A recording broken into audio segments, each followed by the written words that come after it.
diálogo. Estamos ya conectados con Bernardo Orellana, ex viceministro de Finanzas. Y ya sabe usted, pues, la temática precisamente para poder iniciar esta conversación. Gracias, gracias Alberto. Algo lo comentábamos al inicio, qué gusto saludarlo, Bernardo, y hacía la reflexión, ¿no? De que entre los tópicos que vamos a tratar, pues tienen mucho que ver quizá con la salud económica con la que pueda gozar Ecuador en los siguientes años.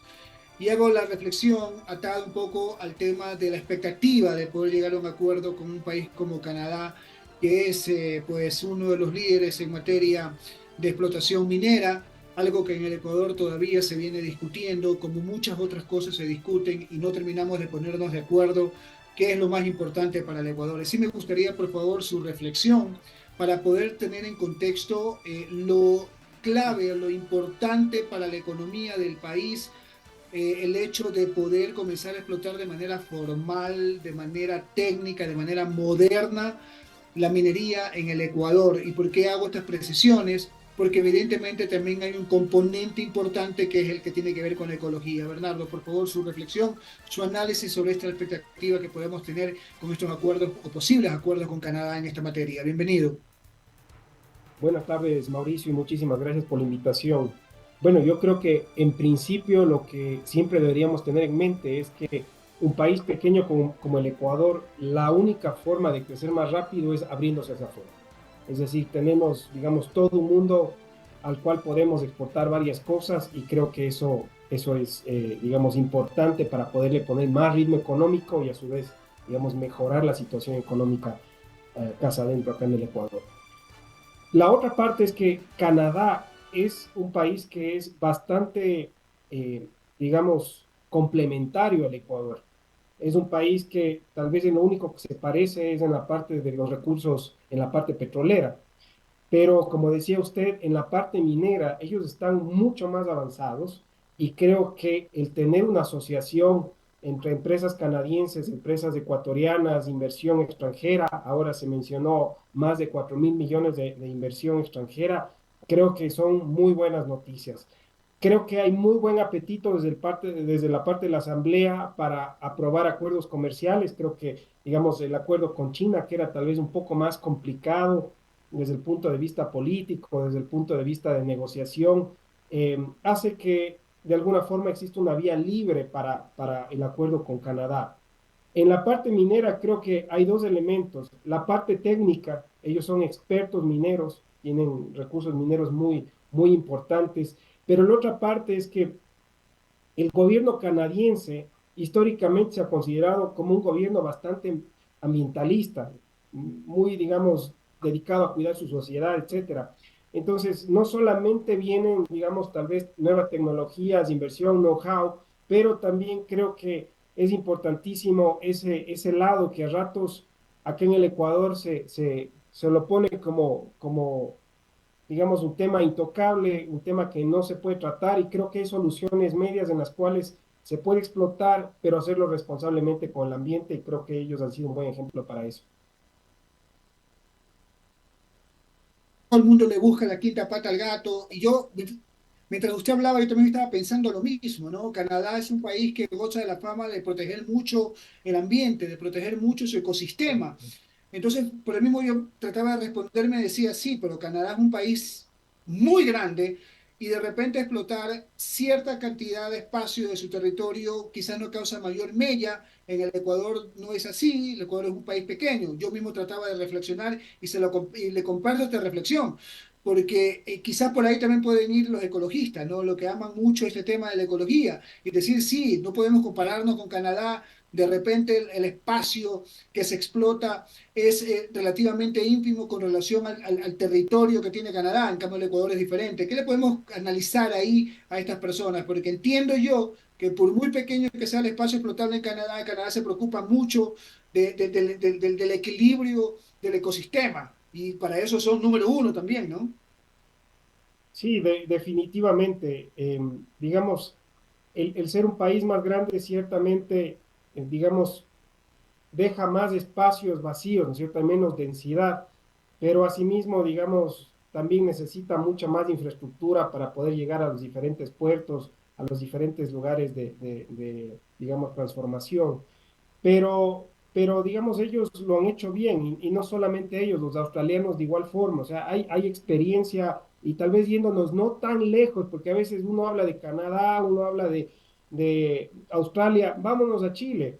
Chile es un Dime. país, digamos, mucho más pequeñito, ¿no es cierto? Y lo ha podido hacer bastante bien.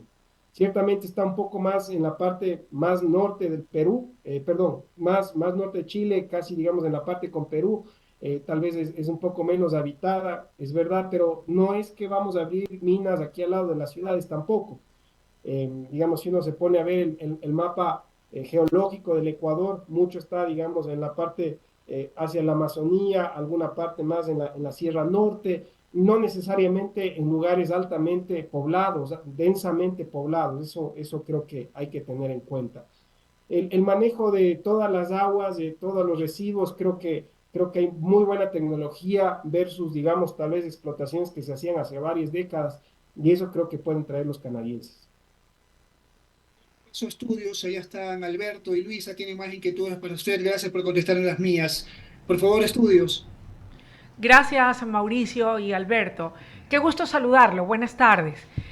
Bueno, yo también tenía mis aportes y esto a propósito de recientes declaraciones de parte del señor Leonidas Sisa, quien ya salió por las tranqueras y fueros a rechazar la gestión hecha por el presidente Daniel Noboa en Canadá a propósito de la inversión minera. Y él ha dicho que debiera consultársele precisamente a los pueblos indígenas antes de pensar en adquirir a nombre del Estado ecuatoriano compromisos por 4.800 millones de dólares. La pregunta es, desde su respetable punto de vista, ¿cuánto podría sumar o cuánto podría perjudicar al Ecuador en los actuales momentos esta inversión tan importante fruto de la gestión del presidente Daniel Noboa? ¿La requerimos? ¿La necesitamos? ¿O qué podemos perder y de qué manera podría afectarnos que esos recursos no lleguen al país? A ver, pongámosle tal vez una referencia. Más o menos el Ecuador ha recibido entre 500 a 700 millones de dólares por año total de inversión extranjera. Entonces, tener un monto de entre 4.000 y 5.000 es en el orden de 10 veces.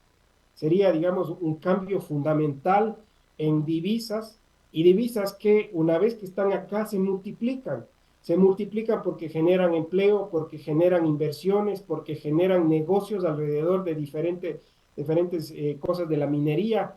Digamos, desarrollan muchas veces incluso poblaciones, pasa muchísimo esto en Estados Unidos, pasa mucho digamos, en Canadá, que hay pueblos que viven enteramente, digamos, de la explotación minera, porque hay buenos salarios, es altamente productivo, es una producción de gran escala.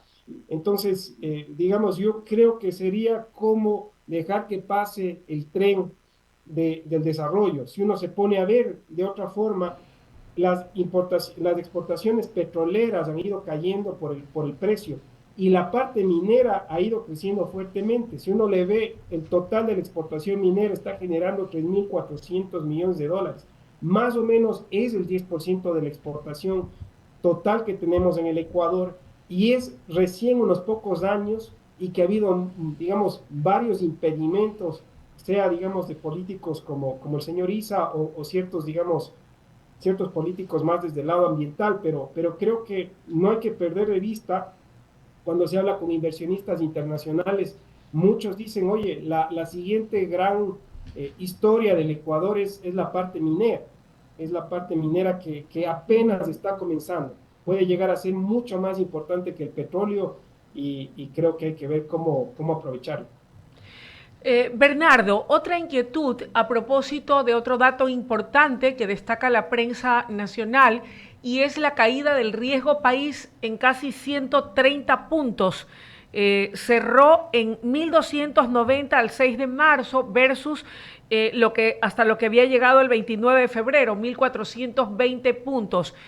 ¿Cómo nos ubica esta caída del riesgo país frente a lo que podría ser un nuevo acuerdo con el Fondo Monetario Internacional y otros organismos internacionales?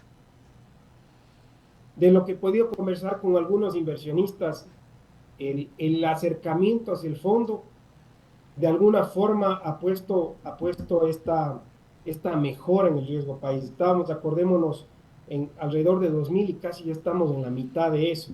Seguramente para poder salir a buscar financiamiento privado vamos a tener que caer alrededor de 700, 800 puntos. Todavía falta algo más, pero las señales que muestra el presidente son claras.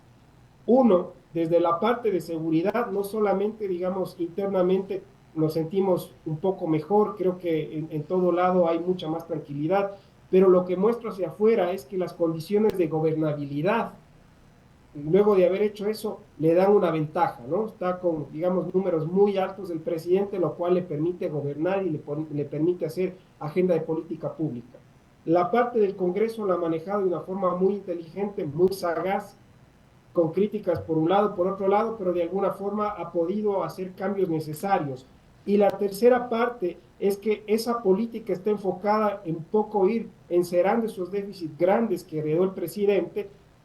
La reforma tributaria, hablaba con el ministro actual y él decía podría llegar a rendir como 3.000 millones para este año, lo cual le pone en términos positivos digamos, a toda la gestión fiscal, más todo el acceso de financiamiento que va a tener, no solamente con el FMI, sino seguramente con algunos multilaterales, lo cual le da muchísimo espacio para que el presidente no solamente alivie la caja fiscal, no solamente pague todos esos atrasos que tiene con GATS, con el sector privado, con diferentes lugares, ¿no es cierto?, con el sector de la salud, etcétera, etcétera, pero que adicionalmente le permita generar, digamos, gobernabilidad, política pública, dinero que se necesita para que un poco la economía siga circulando, se sigan dando soluciones y las presiones sociales vayan bajando. Cierro solamente tal vez con una reflexión que conlleve un comentario de su parte.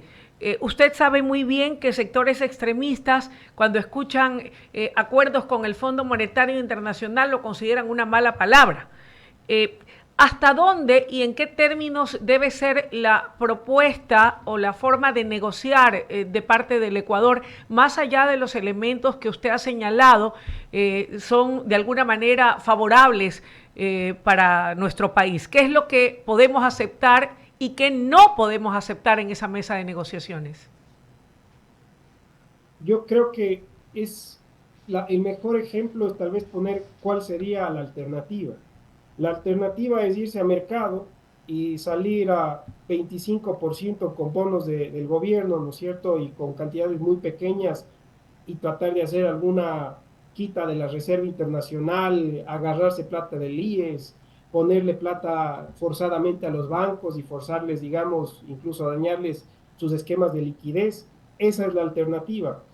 La alternativa del Fondo Monetario, digamos, tiene dos lados. La primera es que el financiamiento es concesional, son a tasas extremadamente bajas, son tasas subsidiadas si uno le quiere ver. De alguna forma, el multilateralismo lo que busca es tratar de tener un apoyo que le permita a países como el Ecuador, que no ha hecho bien sus deberes en el tema fiscal, poder tener acceso a financiamiento de tal forma que la población no sufra tanto.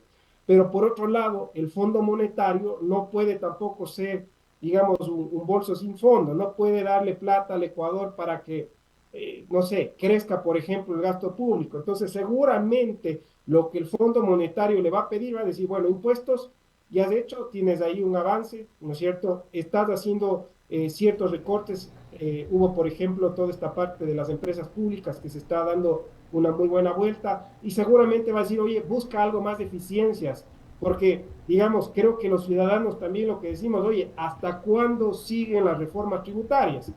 Entonces, deja la reforma tributaria, pero ahora, digamos, necesitas comenzar a priorizar los gastos. Creo que por ahí va a ir las cosas y hay que hacerlo de forma inteligentemente para que no tengamos problemas en el lado también de que sea un gobierno que atienda las cosas que necesitan los ciudadanos.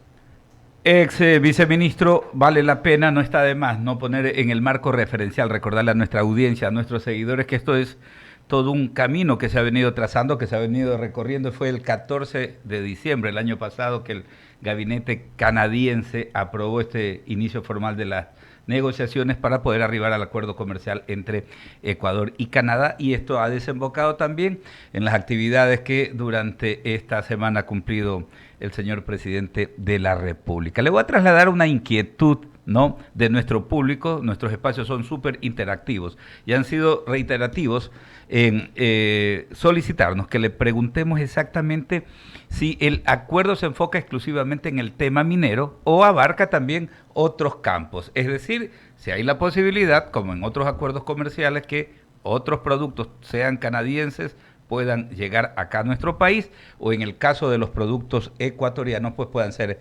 exportados hasta territorio canadiense. Por supuesto, creo que para responder esa pregunta vale tener un contexto. ¿Qué exportamos a Canadá? Exportamos, digamos, minerales, allá se transforman, eso es más o menos un cuarto de las exportaciones, otro cuarto es petróleo, y de ahí tenemos cerca de un cuarto más entre cacao, camarones y flores, que, digamos, eso genera muchísimo empleo. Entonces, digamos, el tener menos restricciones va a hacer que esos sectores que, quitando, ¿no es cierto?, minas y quitando petróleo, que tal vez es lo más tradicional, cacao, camarones y flores, ahí hay un potencial enorme, hay muchísimo empleo por ese lado. ¿Qué importamos de Canadá? Trigo, que es, digamos, un sembrío que se da más bien en lugares un poco más fríos, ¿no es cierto?, y algo de petróleo, derivados de petróleo. Entonces, digamos, si uno se pone a ver, hay bastante complementariedad. Ellos no tienen, digamos, la variedad que tiene el Ecuador en términos de frutas, digamos, diferentes productos del mar, que de alguna forma acá los consumimos de forma normal y como, digamos, en el día a día, un camarón, etcétera. Pero si uno se va a Canadá, en ese clima tan frío, las cosas que tenemos nosotros para, digamos, el grado o el nivel de ingresos que tienen es muy apetecible porque es como un producto de lujo. Entonces yo creo que si uno le quita de lado estos sesgos y tal vez por más que uno esté en desacuerdo con la parte minera, hay muchísimo espacio, ya nos ha mostrado el camarón en general está casi a niveles del petróleo, más o menos están ahí con el petróleo, y vean todo el empleo que hay, toda la inversión que hay, digamos, es sorprendente lo que se ha hecho, y darle más espacio a este tipo de empresas para que llegue a países como Canadá, creo que Es fantástico. Revisando las cifras son más... no-brainer, no hay que pensarle mucho. Claro, son más de 6.000 millones de dólares que en el 2023 logró consolidar pues en exportaciones el sector camaronero. Pero lo más importante, siempre lo apuntamos aquí, es el hecho de los negocios diversos que van de la mano con la industria camaronera, porque no solamente es el proceso de la producción y exportación del camarón, sino que lo que viene pues paralelamente la industria del plástico, del cartón, la logística, la seguridad del transporte, etcétera, etcétera. Es tremendo. Con su respuesta evacuó muchísimas de las inquietudes de nuestro público. Permítame que está con nosotros el abogado Eduardo Mendoza Estrada también con sus inquietudes, Eduardo. Muchas gracias, Alberto, muchas gracias. ¿Cómo está, ex viceministro? Yo quiero hacerle una consulta, y es respecto del tema de pues los sueldos públicos. Yo quiero hacer un análisis a fondo respecto del tema, y es que justamente mucha gente le molesta el tema de los sueldos públicos, pues, y que a veces haya muchas personas y hayan desigualdad en los mismos. Cuéntenos un poco qué hacer, porque tampoco queremos que hayan funcionarios públicos que ganen muy poco y que se dediquen a hacer corrupción. Entonces, no es que les digo que tengan que ganar mucho, pero sí digo que debe de también respetarse pues a determinadas personas pues que hacen bien su trabajo, pero tampoco sin pues sobrevalorar su accionar. A ver, yo creo que en general los sueldos del sector público tampoco son, digamos, relativamente altos en altos niveles, tal vez a niveles bajos sí pueden ser un poco más altos que lo que uno encuentra en el sector privado. Pero algo que le ha pasado al Ecuador es que el Ecuador, perdonen la expresión, pero trabaja un poco al susto, al susto. Y yo creo que hay bastante espacio para hacer eficiencias en el Estado, pero hay que repensarle el rol del Estado, ¿no es cierto?, en dónde debe estar el Estado, ese Estado, cómo va a generar esa política pública, donde quiere estar a través de diferentes instituciones, y en cada institución cómo tener una estructura que sea eficiente. Poniendo eso de lado, ¿Por qué lo digo? Porque si uno se pone a ver, ¿no es cierto? La mayor parte de sueldos y salarios se va en educación, en salud, en uniformados y todo, digamos, la parte judicial. Y si uno, claro, pregunta, ¿necesita más policías? Yo creo que sí. ¿Necesita más enfermeros? También, profesores, también, jueces, en diferentes lugares. Ya vemos que, ¿no es cierto?, hace falta un poco más de inversión ahí. Pero eso no quiere decir que, digamos, no hay ciertos lugares en los cuales hay cómo hacer, digamos, una eficiencia. Yo creo que en algunos lugares sí son más gordos, pero hay que repensarle el rol del Estado, porque algo que pasó es que hemos venido cortando algunas partes del gasto, mucho de esto se fue a inversión y comenzamos a ver que se deterioran las carreteras, que hay ciertos lugares que ya comienzan a deteriorarse en infraestructura, y hay también, digamos, servicios que funcionaban mal. Una época acá en Quito, por ejemplo, sacar un pasaporte era muy complicado, digamos, no quiere usted que los servicios de alguna forma hacia el ciudadano que ya de alguna forma paga impuestos y tiene un servicio malo, le siga, digamos, subiendo los impuestos y por ahí haciendo cortes que no sean, digamos, muy saludables y le dé un peor servicio. Entonces creo que hay que hacer algo un poco más estructural, un poco más de largo plazo. Ahora, eso es con el gobierno central, algo donde el gobierno tiene algo de injerencia de empresas públicas. CNT puede funcionar con muchísimo menos gente, Petroecuador seguramente con un cuarto de la gente, y sin exagerar.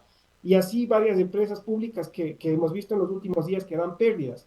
Eso es una parte, pero en otra parte también se pasan más de 3.000 millones, entre 3.000 y 4.000 millones se pasan a los GATS.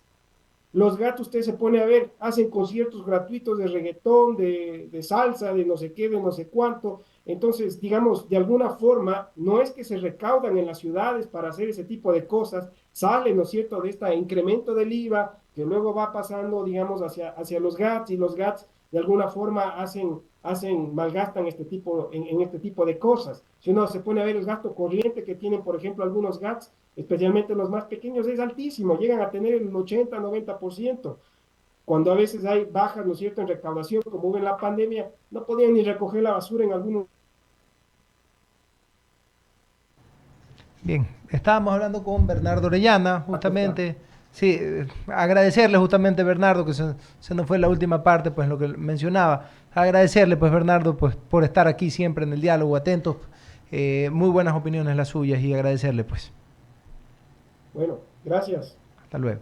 Muy bien, ese fue Bernardo Orellana, aquí junto con Luisa Delgadillo y con Alberto Quintana Vera, el nuevo integrante. Ya le voy a hacer que nos hagan hasta un post con usted, pues, porque la verdad que no hemos podido darle la bienvenida bien. ¿Cómo debe de ser? Como debe de ser, la verdad, emocionante.